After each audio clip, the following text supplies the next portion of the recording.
Assalamualaikum warahmatullahi wabarakatuh. Halo, perkenalkan saya Nur Fadila Kusi. Hari ini saya ingin berbagi cerita singkat mengenai perjalanan saya dalam mengembangkan diri mulai dari semasa sekolah dasar hingga saat ini di bangku perkuliahan. Nah, perjalanan yang saya alami itu dimulai dari masa sekolah dasar, di mana pada saat itu hidup itu terasa berwarna, santai dan tanpa tekanan yang berarti. Pada fase ini saya berada pada tahap industri versus inferiority yang menurut teori Erikson, yakni masa di mana anak-anak masih mulai mengembangkan rasa mampu melalui kegiatan-kegiatan sekolah. Nah, karena lingkungan sekolah saya pada saat itu aman dan tidak menuntut siswa, saya bisa tumbuh secara stabil, baik secara emosional, meskipun belum terdorong untuk berprestasi. Dari sudut pandang Piaget sendiri, saya berada pada tahap operasional konkret, yaitu masa ketika anak mulai memahami logika sederhana dan aturan sosial. Masa SD saya adalah masa yang tenang dan masa SD saya adalah masa yang sangat tenang.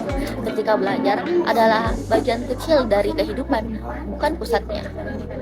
Kemudian saya memasuki masa SMP, masa di mana perubahan mulai bisa saya rasakan.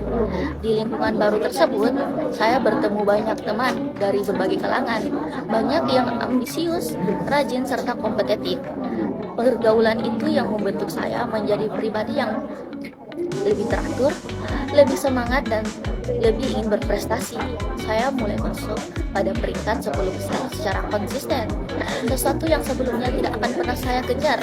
Nah, pengalaman ini ternyata sesuai dengan tahap perkembangan identity versus role confusion yang dikemukakan oleh teori Erikson, di mana remaja mulai membangun identitas diri serta tujuan hidupnya. Selain itu, ada teori Bandura tentang observational learning, atau bisa kita sebut dengan pembelajaran melalui pengamatan.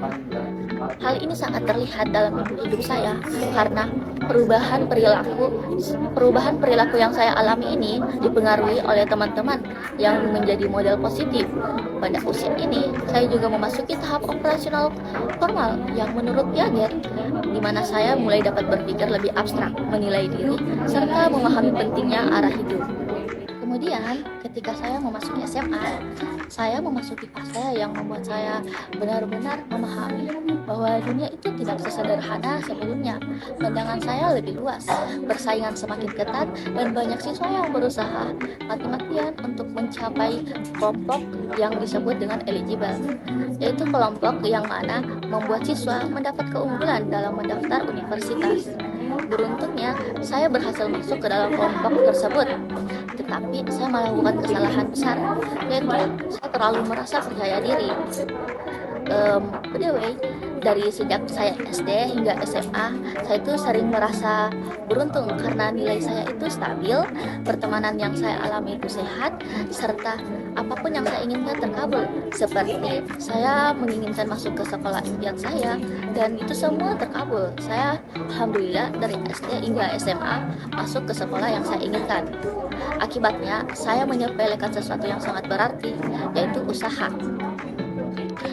Ketika akhirnya jurusan yang saya inginkan menolak saya, itu menjadi titik balik yang membuka mata saya. Pada tahap remaja akhir, perkembangan moral menurut Colbert berada pada tingkat konvensional, di mana individu mulai memahami nilai tanggung jawab dan konsekuensi. Saya menyadari bahwa keberuntungan tidak bisa menggantikan kerja keras yang konsisten.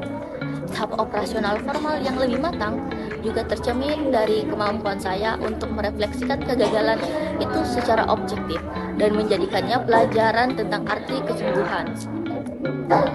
Kemudian saat memasuki dunia perkuliahan, saya menghadapi tantangan yang lebih kompleks, pembelajaran yang lebih berat, dinamika pertemanan yang lebih dewasa, serta tekanan untuk mempertahankan